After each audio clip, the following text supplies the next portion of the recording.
So I was, we just met and became really good friends. But I know you have two businesses, and I understand what a mortgage business is. But is your other business something that is a big part of your life, or? I'm not. Well, I'm starting another business. It's a title company, but that hasn't really gotten off. I thought I saw something about business coaching, or.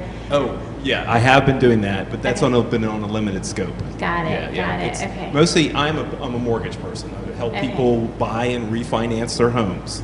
So, and I'm a mortgage broker as opposed to a lender, which is a considerable difference. If you go with a lender, it's you against them. Okay. And the mortgage brokers are sort of the in-between guy. And there's been some discussion about maybe that's not good, but who else is in your corner when you're trying to work and get a loan, financing things? And that's where we came in. Although technically we're not supposed to have you as clients, it's almost inescapable that we do. Oh, wow. I treat my borrowers as clients and try to work for their best interest. Sure. That's good to know. Tim just bought his first place. That's too bad we didn't meet you. Congratulations. Oh, thanks. Stat. I could have used use. That's okay. Yeah. I'm curious how the process was, because first time buying is the big. It was very scary. I was like signing papers and my hand is shaking and things like that. And I wish I knew more. I really need my hand held through that kind of thing. But it was okay, I guess. Were there any last minute changes? Was anything unexpected? Were you surprised by anything? I was surprised by the fact that I was approved for a loan, which was more than enough for the property that I was looking for. But then when appraisals from the lender would go out for the properties were appraised for prices far lower than what the seller was asking. So things like that would happen, and that was. It's just I wish my broker could foresee such a thing more effectively. Things like that, I guess. That was the biggest thing I have to say. The appraisal process is sort of a thorn in our sides these days. Ever since they passed the HVCC law back in January of 2010, appraisers are not. They have no responsibility to anyone anymore, and that's what the design was. But their work is a little bit. They're very conservative in how they approach, because it helps them, with no liability. Can you 10 years ago, my mom and dad's house was worth way more, and then something happened, the market crashed or something. Now there's balloon mortgages, all this subprime mortgage crisis. When is all that stuff gonna kind of go back to the way it was? When are the prices of the houses going to get better?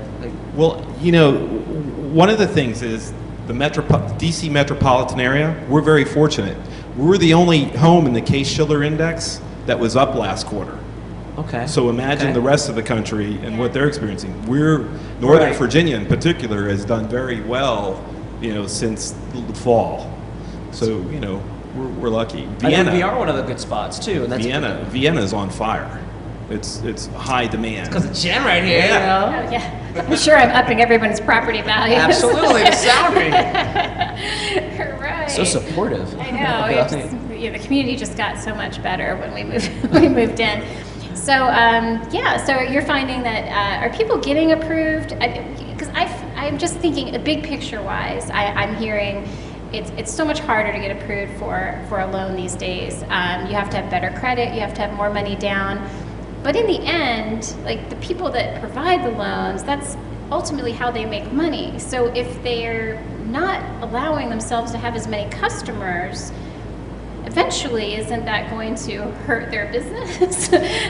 Yes, and one of the things is you have to understand, take a step back and understand what happens in the mortgages.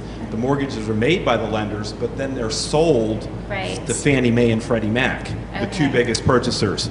And there's a lot of pressure from the political pressure to dismantle these companies, because of the problems that they encountered, having been dealt with bad loans that were sold to them by Wall Street. Okay, I'll go ahead and say it. Sold to them by Wall Street. I think we all know that. And so that kind of complicated the problem, and now Wall Street's interested in dismantling them because they're competition. Right, yeah. Mm-hmm. So, And what do you think is going to happen? Do you think they're going to be extinct pretty soon, or? no, I think they'll go on in some reduced, diminished capacity. I don't know. I don't know enough about that. Yeah. But I would, if that happens though, my concern is that rates will rise because there won't be those two big organizations to carry on in their capacity. Right.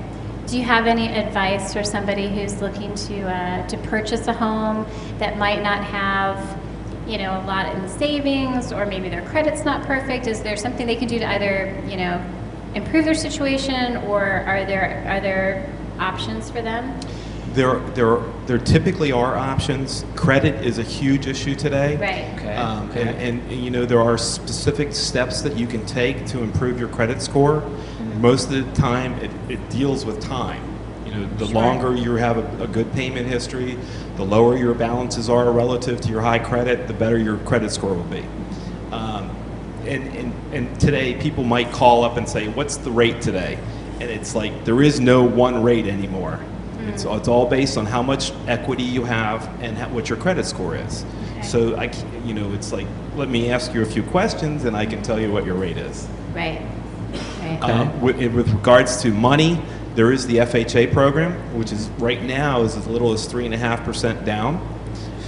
They might increase it to 5% requirement. They're talking about that, so we'll see. But 3.5% is not a lot. Not at all. I don't think. Yeah. I mean, it's better than 20%. Yeah, exactly. Yeah. Which is they're talking about making that a minimum. Wow. Yeah, in some respects. doesn't it like crush the American dream? Like if It it's does. like that. Yeah, kind of. Well, Changes it. It's true because we're having the problems. There's a lot of the country is still having the problems. So if they institute these kind of rules, it's you kind of wonder how we're going to work our way through it, or how fast we'll work our way through it. I believe in the American dream, but there's pressures. Less people are going to have it, but Friggin' nightmare. It's still there Not a for dream. less people. Oh God. Wow. I wanted to ask you Yeah. about your Facebook picture, profile picture. I think that's very interesting. Oh, How yeah. did you come up with that? I'm glad you brought. I tried to make a really controversial Facebook picture on purpose, hoping somebody would notice, and nobody said anything. For those of you who are not friends with me on Facebook, and I'll friend up pretty much everybody. Just look me up, Jennifer at Soundry.net. I have this Facebook profile picture that our in-house graphic designer did. And I said, this was leading up to Art Carnage, which has burlesque performance and art and music, and it's just kind of crazy and I want it to be kind of carnival-like. That's awesome. So I was like, I want a profile picture, and I want to be almost naked, but And so she did. It's a cartoon of me. I love that picture. And it's I've got it's a cartoon, pasties, I'm on a tight rope, and I'm juggling craft items, and it's kind of this crazy picture. And nobody seemed to, I can't get anybody's attention. Well, I thought it was very nice. I mean, I thought it was point. I noticed it right away. Oh, well, thank It was you. a great design. Thank you. Well, that was Heather Moore. She is the graphic designer for that picture. So Heather, if you're watching, you just got a compliment. Shout out, Heather. Yeah. So unfortunately, I'm trying to find another level to take it, and it's a little hard because I'm not really wearing much clothes in that picture. So we'll see. I'm going to try and come up with something cartoony, not real, but. Yeah, I'm glad you noticed. I'm waiting for my mother-in-law to notice it. Luckily she's not on Facebook. She's on Facebook, but she hasn't logged in a while. So She hasn't poked you yet. Not yet. Yeah, she hasn't poked me yet. Yeah. Yeah. So. Thank you, Jennifer. I Yeah, really thanks, appreciate Steve. the opportunity to come and speak with you and Tim, and it's been a blast. Yeah, thank you so good. much, and thanks Yeah. for noticing so many the important things around Yeah. here. Well, it's I hard love it when not people to. get it. Yeah. It's really hard not to. I think you're doing a great job. Yeah, thanks. It's Okay. nice to have a new friend Okay. in person and Thank on you. Facebook. Thank you. Thank you. Awesome. Thank you, Steve. if you need a mortgage, metfund.com. All right. Wow, Tim. Steven's cool. Yeah, I know. It's like he gets the Soundry. Like He does. only